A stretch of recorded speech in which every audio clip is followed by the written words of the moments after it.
गिरिडीह के डुमरी प्रखंड की छछंदो पंचायत स्थित दलन चलकारी गांव में विकास की नई उम्मीद जाग गई है। पारसनाथ की तलहाटी में बसे इस आदिवासी गांव को जल्द ही पक्की सड़क और स्थायी पेयजल की सुविधा मिलने जा रही है। कुछ दिन पहले ही आदिवासी दंपति की हत्या के बाद गांव पहुंचे जनप्रतिनिधि ने ग्रामीणों की समस्याओं के लिए समाधान का भरोसा दिया और इसी क्रम में गांव के 32 आदिवासी परिवारों को 1 महीने का राशन भी उपलब्ध कराया।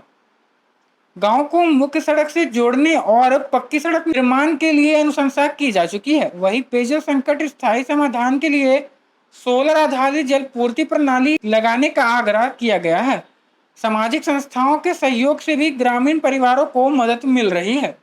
11 स्कोप्स की रिपोर्ट देखिए। आजादी के दशकों बाद भी मूलभूत सुविधाओं से वंचित रहे डुमरी प्रखंड की छछंदो पंचायत स्थित दलान चलकरी गांव में अब बदलाव की नई शुरुआत होने जा रही है। पारसनाथ की तलहटी में बसे इस आदिवासी गांव तक जल्द ही पक्की सड़क पहुंचाने और पेयजल की स्थायी व्यवस्था सुनिश्चित करने की दिशा में पहल तेज हो गई है। कुछ दिन पूर्व आदिवासी दंपति की हत्या के बाद गांव पहुंचे जनप्रतिनिधियों ने ग्रामीणों से उनकी समस्याओं के समाधान का वादा किया था। उसी वादे को निभाते हुए आज गांव के 32 आदिवासी परिवारों को 1 महीने का राशन उपलब्ध कराया गया, ताकि बरसात के कठिन समय में किसी भी परिवार को भोजन की कमी का सामना न करना पड़े।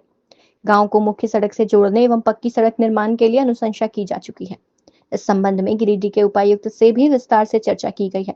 साथ ही पेयजल संकट से स्थायी समाधान हेतु गांव में सोलर आधारित जलापूर्ति प्रणाली स्थापित करने का आग्रह भी किया गया है।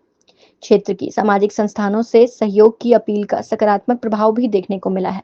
कई संस्थानों ने आगे बढ़कर आदिवासी परिवारों की सहायता की, जिससे गांव में उम्मीद और विश्वास का नया माहौल बना है।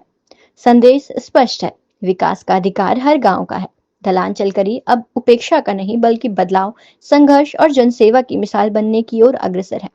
संकल्प है कि गांव के प्रत्येक परिवार तक सम्मानजनक जीवन, सड़क, पानी और अन्य बुनियादी सुविधाएं पहुंचे, और यह संघर्ष तब तक जारी रहेगा जब तक अंतिम व्यक्ति तक विकास नहीं पहुंच जाता।